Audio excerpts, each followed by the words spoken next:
Hello everyone and welcome to the channel. In today's video we're going to go over some basic maintenance on the Suburban, covering an oil change. So I know with the way things are going with our economy and everything becoming more and more expensive, you might find it useful, cost effective to start to change your own oil and take care of that service yourself. So this video will be centered around kind of that beginner maintenance, one of the basic maintenance operations that you can do on your vehicle. So we'll kind of handle it from a beginner's perspective and take you through each step to change the oil in this 5.3 liter Suburban. So let's get started. So first things first, we will go through what areas on the engine that you need to know about when you're changing your oil. So the first thing to know is where the oil filler is located, and there's the cap is on the left-hand cylinder bank of the engine on the driver's side, and that just takes a quarter turn to remove. So the first thing we'll do is we will remove that. So we just turn quarter turn and it comes out. I like to leave that loose in there just to break that seal, so when we drain the oil we won't have any problems with it draining. Also, the oil dipstick is located here on the side in that yellow handle, and we will go over how to do that as well. Again, this is centered around your beginner DIYer who's trying to take the step to do your own maintenance on your vehicle. Start there. Next step is to gather some of the materials that you'll need to go under the vehicle and do the service. Okay, here are the materials that you're going to need to perform this maintenance. First, you'll need a drain pan with at least an 8-quart capacity. The capacity of the engine is 8 quarts of oil. So you want to make sure it at least will hold that. I have some brake cleaner that I use for cleanup, to wipe things down, clean off the oil filter, gasket surface, and like that. An oil filter wrench. This will be the small diameter kind for the filter that's used. A ratchet or a wrench with a 15 millimeter socket for the drain plug. And then for fluids, you'll need 8 quarts of oil and a filter and a funnel to help you pour the oil in the engine. I use AMSOIL, have for a really long time. It's a great oil, has extended drain intervals for up to 25,000 miles in some cases.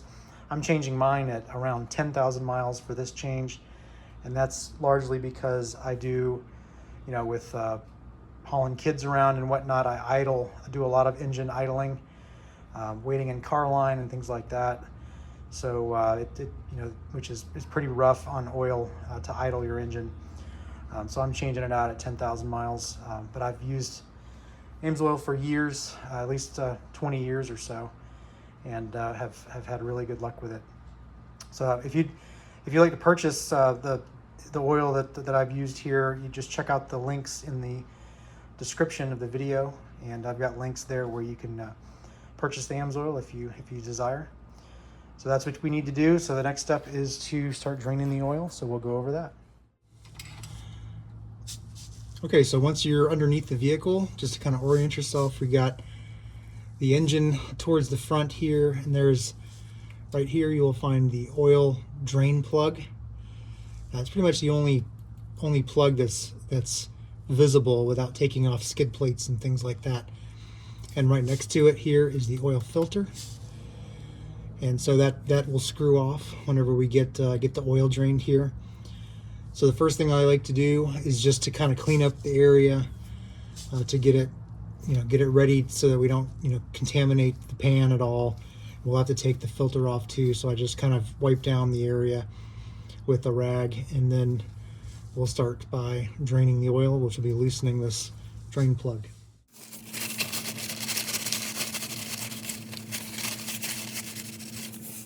The other thing I like to do first, just to make sure I can get the oil filter loose. A lot of times you can get it off by hand. You don't even need the wrench. This one's probably a little tight. I also recommend draining your oil whenever the engine is warm.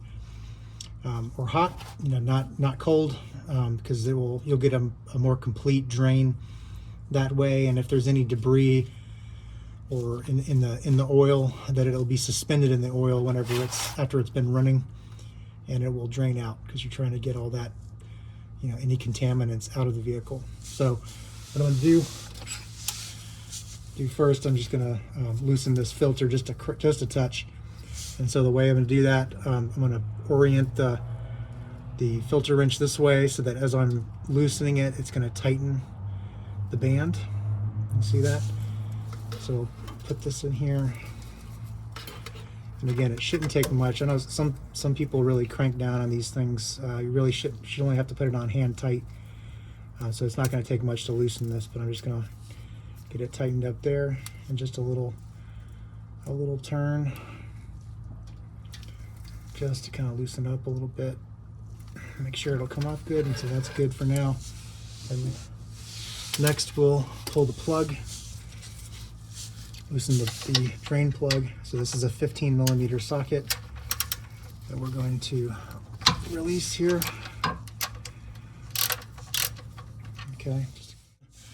Next step here is we're going to start draining here. So what I recommend too, you have a rag handy in case you get some oil on yourself, because the oil is going to be a couple hundred degrees Fahrenheit when it starts coming out. So you want to try to avoid getting it all over yourself or splashing.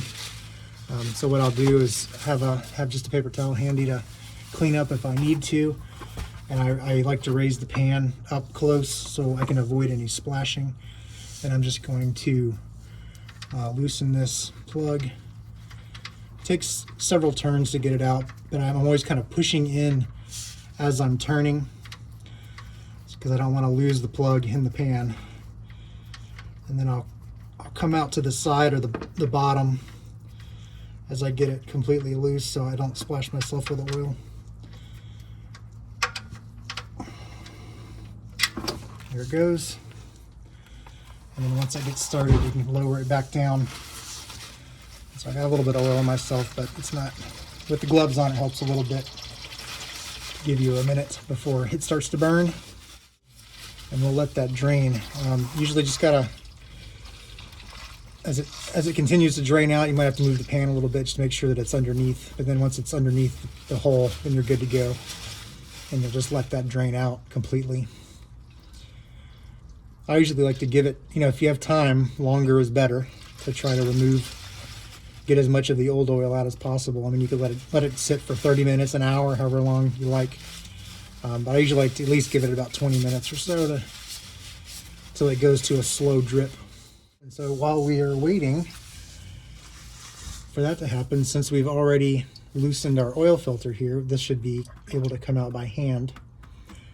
So what we're going to do is continue to loosen that, and once it breaks the seal, you're going to start to get oil draining out of there too. So once that seal's broken, you want to give it another turn or so. And you can continue to give it a little bit of another turn or so till it's good and open, and you'll let that drain out. And oil is hot, so you need to be careful. If you're kind of uncomfortable with the temperature of the oil, you could wait till the engine cools off to where it's not hot, just warm. All right, so I'm going to let that sit for a little while here until we get it drained to just a drip. So now that the oil filter's kind of slowed down here, I'm going to remove it the rest of the way, and I'm just going to use a towel to hold it, just a paper towel. Now you want to, when this thing drops off, you want to make sure you don't drop it on yourself. Again, it will be full of hot oil, full of oil. So you want to be careful. So whenever I get this out, I'm just going to turn it upside down into the pan and drain it out, and then set it to the side. It takes a few turns to get it loose. There it goes. So we're going to dump it out, and I'm going to set it to the side. Let that continue to drain off. And now we'll come back whenever that's drained out a good bit. I'll probably give it 20 minutes. Okay, while that is draining, we're going to do some bench work here to get ready. So I've got the oil plug here, and what I usually do is just clean it off with some brake cleaner, just to get it clean, get the threads out. Okay, and then if you've got compressed air, you can blow that off, and you can look at the seal. So for this uses a reusable gasket. A lot of vehicles have a replaceable gasket that you need to get for doing this service, but for the GMs, there's a rubber gasket there that is not, I don't believe it's replaceable, but you just want to double check, make sure it looks good. Mine still looks good, so we'll use it. So that's clean and ready to go in. Next thing we'll do, get the filter ready.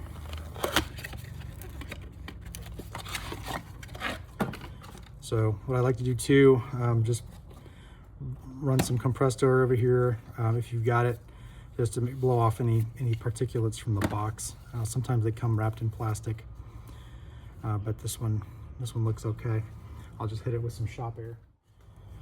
All right, so this is an EAO 17 filter, AMSOIL filter, and what we do to get ready for it to go in the vehicle is really just lube the gasket with some fresh oil. So I've got a bottle here of 0820 oil, so I'll just grab a little bit out of there, and we'll lube the gasket up.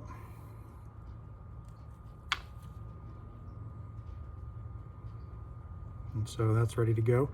Lubing the gasket will help whenever you put it on and when you take it off, that you'll get a clean release from the engine as you take that off. So this the filter is now ready to go into the vehicle, and we've got the plug ready to go back in whenever it's complete draining. Okay, now that I've waited about 20 minutes now, the oil's down to a slow drip. I'm going to go ahead and replace the oil plug. So what I do for that is just kind of clean up around the hole. I'll hit a rag with a little bit of brake clean.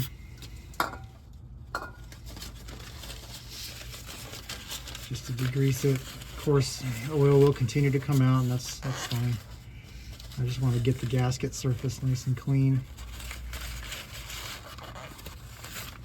Okay, then I've got my cleaned plug staged here, and we'll get it put in. You can see how many turns you got to go to get it all the way in. So we'll run that down, snug it up, and then that'll let me move the oil pan out of the way. So this oil plug takes 18 foot-pounds, and you can choose if you want to buy a torque wrench or not. I have a whole set, so I always torque everything to spec, but you can kind of get a feel. It's 18 pounds at 1 foot away, so you can kind of guesstimate based on that. If you have a wrench that's about 1 foot long, but we'll just come on here and I torque this down. 18, and that's done. Okay, so there's the oil filter seat. What you do for here, you just want to clean up the gasket surface around that threaded post. Make it ready for the new filter.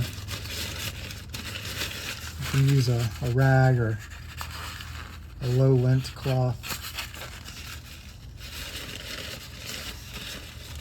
You don't have to go nuts around it because it's only going to touch on that silver, that aluminum surface around the perimeter there. There's no need to clean the post off. All right, so I've got my new filter here ready to go. The gasket is prepped. And we'll go right back on with that. Righty-tighty. So let me get that started. Yep. And so now here's all you got to do when you're done to install this filter. All you got to do is tighten it until the seal seats, and you'll feel it stops turning freely. And then you can go 3/4 of a turn to 1 turn around. And then I just back it off just a touch. Make sure it's good and tight. Hand tight is all you got to do. At least a 3/4 turn. Sometimes it'll continue to move on a little bit, I guess, as the seal is compressing. But you don't have to gorilla this thing down. The seal does the job. All right, and that's all for underneath the vehicle. You changed. Okay, now we are at back up into the engine bay. We're going to start filling in new oil here. So we're going to remove the fill plug or the fill cap. Put in a suitable oil filter. I found I need a pretty long one here to be able to get past those hoses for the catch can that I've installed. And if you'd like to see my video on the catch can installation, you can click the card there in the video. And then we'll start loading it up. So we'll start putting in our 8 quarts of oil.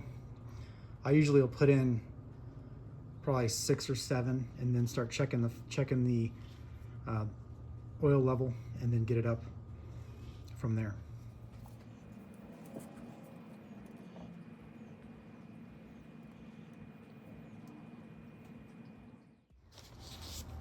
All right, I've put in about 6 or so quarts so far, and I'm going to check the oil level, see if we're starting to register yet. So just come in here and remove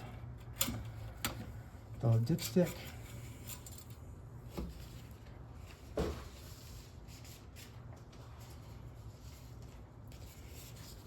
We'll remove the dipstick. We'll wipe it off with a rag. Get the marker points good and clear. So you can see there's a cross hatching on the dipstick. You want it to be around the top of that, with the fill level before you turn the engine on for the first time. So you, in order to measure it, you clean it off, and then you insert it, pull it back out, and look. So we'll do that. Go all the way down, and then you pull back up.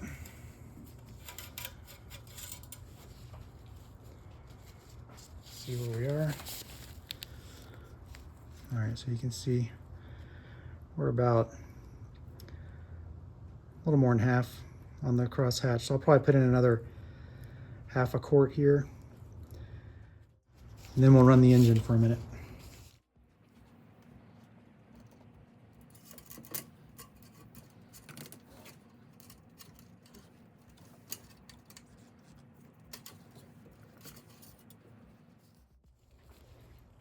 Okay. So we are up to, there we go. Try to make that show up in the picture. Right at the top of the hash mark. All right, so at this point, what I'll do is I'll run the engine for just a handful of seconds, maybe 3 or 4 seconds. You want to make sure that you put your dipstick back in, and also put the cap on. So otherwise could start to fling some oil out. And the purpose of this is just to get some oil pulled up into the system, run through the oil pump, fill up the oil filter, and you'll find that the oil level will drop dramatically as a result of that. And after it's built some oil pressure, then you turn it off, and then we'll recheck it and fill it up to the top again.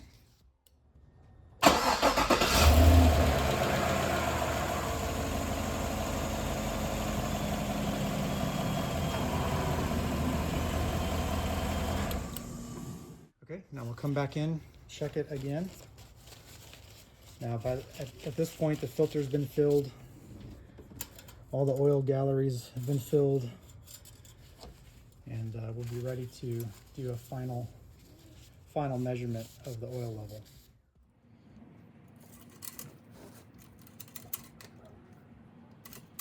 We'll have to measure.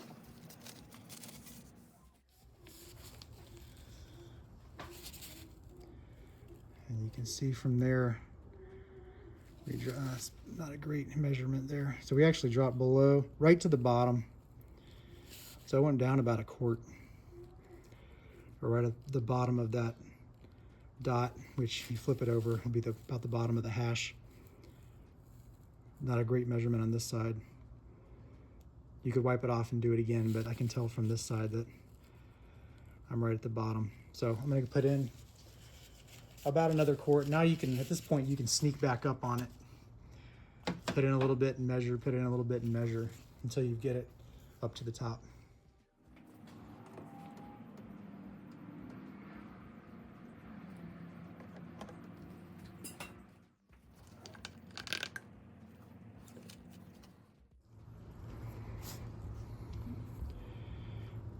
All right, we got it right up to the top hash there. So anywhere between the dots is acceptable, but I've got it right up to the hash mark. And so we're finished with filling. Last time, and it's probably worth double checking as you drive a little bit, just the first few days or so. Just make sure the level's good. That's what I usually do. So we got dipstick in. We've got our cap. We'll reinstall our cap. Quarter turn. All right, so that's all there is to it. Now let's just go drive and double check your level periodically. Make sure you don't have any leaks and you keep it up. And so I hope that helps you folks who are looking to start doing some of this maintenance yourself. You certainly save a lot of money doing it yourself. One other thing was that I didn't have to put the truck up on any ramps or lift or anything to do this. I just did it on my garage floor, just straight on the floor. So, you know, if you've got ramps, you could use those too, but it doesn't have to be, it's not required to do this maintenance.